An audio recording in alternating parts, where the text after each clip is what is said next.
បងប្អូនទាំងអស់គ្នាមានបងប្អូនណាដូចខ្ញុំទេខ្ញុំកាលពីខ្ញុំអត់តន់បង្កើតមាតិកាខ្លួនឯងខ្ញុំមើលមាតិកាធ្វើម្ហូបមាតិកាដើរកម្សាន្តរបស់បងអូនខ្ញុំគិតថាបង្កើតមាតិកាគឺស្រួលមានអីបាក់ហងគ្រាន់តែថតវីដេអូហើយបញ្ចូលសំឡេងតាមរូបភាពឬក៏អារម្មណ៍ឬក៏ទីតាំងរបស់យើងទៅគឺបានហើយប៉ុន្តែជាក់ស្ដែងនៅពេលដែលខ្ញុំបានបង្កើតមាតិកាខ្លួនឯងបានខ្ញុំដឹងថាការបង្កើតមាតិកាគឺវាអត់ងាយស្រួលដល់អ្វីដែលយើងគិតឬក៏អ្វីដែលយើងមើលឃើញទេនៅពេលដែលខ្ញុំបានបង្កើតមាតិកាខ្លួនឯងហ្នឹងគឺខ្ញុំមានឧបសគ្គជាច្រើន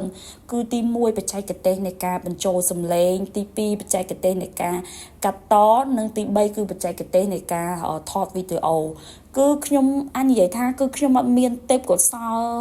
ទាំង3ហ្នឹងចូលរួមតែម្ដងអញ្ចឹងហើយធ្វើឲ្យខ្ញុំបង្កើតមាតិកាអត់បានល្អទេជាស្ដែងដូចវីដេអូរបស់ខ្ញុំអញ្ចឹងគឺខ្ញុំអត់មានបច្ចេកទេសក្នុងការថតឲ្យមិនឲ្យច្បាស់ឲ្យស្អាតហើយខ្ញុំអត់មានវិធីសាស្ត្រឬក៏អត់មានបច្ចេកទេសរបៀបម៉េច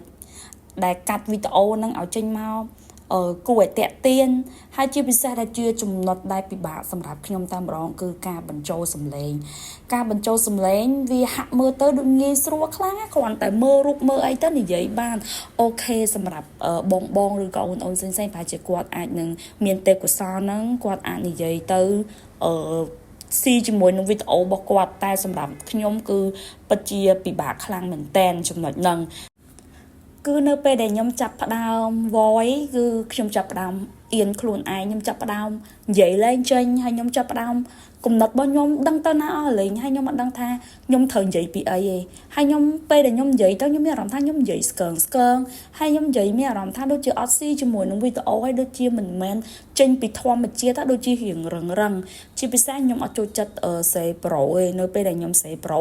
ហើយខ្ញុំយកប្រូហ្នឹងមកអានខ្ញុំមានអារម្មណ៍ថាគឺដូចខ្ញុំអានប្រូទៅហ្មងខ្ញុំអត់មានបន្ថែមបន្ថយកលៈថែមអីមិនអីចេញមកបែបធម្មជាតិទេអញ្ចឹងបានវីដេអូរបស់ខ្ញុំមួយគឺខ្ញុំអត់ដែរសរសេរប្រូទេគឺខ្ញុំមើលវីដេអូហ្នឹងហើយខ្ញុំ voice over ខ្លួនឯងម្ដងហើយម្ដងទៀតខ្ញុំអាចនិយាយប្រាប់ថានៅពេលដែលវីដេអូខ្ញុំមួយខ្ញុំបញ្ចូលសំឡេងម្ដង3ម៉ោងខ្ញុំអត់ដឹងថាអ្នកទាំងអស់គ្នាជឿខ្ញុំអត់ទេជួនកាលអាចដល់4ម៉ោងខ្ញុំអង្គុយ voice ហើយលុប voice ហើយលុបដោយសារអីខ្ញុំមានអារម្មណ៍ថាខ្ញុំស្ដាប់ខ្លួនឯងទៅអត់ធម្មជាតិខ្ញុំស្ដាប់ខ្លួនឯងទៅដូចជាអត់ទំនើងពេលខ្លះខ្ញុំបញ្ចូលសំឡេងឲ្យខ្ញុំបែកញើសស្រាក់ខ្លួនឯងហ្មងប៉ុន្តែទោះបីជាខ្ញុំមិនមានទេពកោសល្យទាំងនេះក្តីខ្ញុំនៅតែបន្តថតវីដេអូដោយសារតែខ្ញុំស្រឡាញ់ការថតវីដេអូខ្ញុំស្រឡាញ់តាំងពីដើមមកខ្ញុំចង់ថតវីដេអូប៉ុន្តែគ្រាន់ថាការថតវីដេអូខ្ញុំបរាជ័យរហូតអញ្ចឹងនៅពេលដែលខ្ញុំបរាជ័យខ្ញុំក៏ផ្អាកថតវីដេអូមួយរយៈពេលដល់ពេលបច្ចុប្បន្ននេះខ្ញុំនឹកឃើញថាបើសិនជាខ្ញុំស្រឡាញ់ពិតខ្ញុំត្រូវធ្វើវាទោះបីជាខ្ញុំមិនមានទេពកោសល្យក៏ដោយខ្ញុំគិតថាបើខ្ញុំធ្វើវាបន្តិចម្ដងថ្ងៃណាមួយខ្ញុំនឹងអាចថតវីដេអូបានស្អាតកាត់វីដេអូបានជំនាញឬក៏ខ្ញុំអាចបញ្ចូលសំឡេងទៅបានល្អឬក៏បែកធម្មជាតិឬក៏មើលដែលស្ដាប់ទៅមើលទៅរៀងតាក់ទាញអញ្ចឹងខ្ញុំនៅតែបន្តធ្វើវីដេអូហ្នឹងតែខ្ញុំជឿរើការថតមាតិកាបែកធ្វើម្ហូបភាសាអី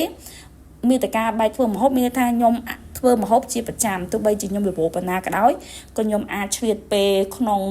មួយសប្តាហ៍ខ្ញុំអាចឆ្លៀតពេល3ថ្ងៃអីសម្រាប់ធ្វើម្ហូបសម្រាប់ក្រុមគ្រួសាររបស់ខ្ញុំអញ្ចឹងខ្ញុំគិតថាខ្ញុំជឿរើការថតមាតិកានេះដើម្បីឲ្យខ្ញុំនឹងមានវីដេអូ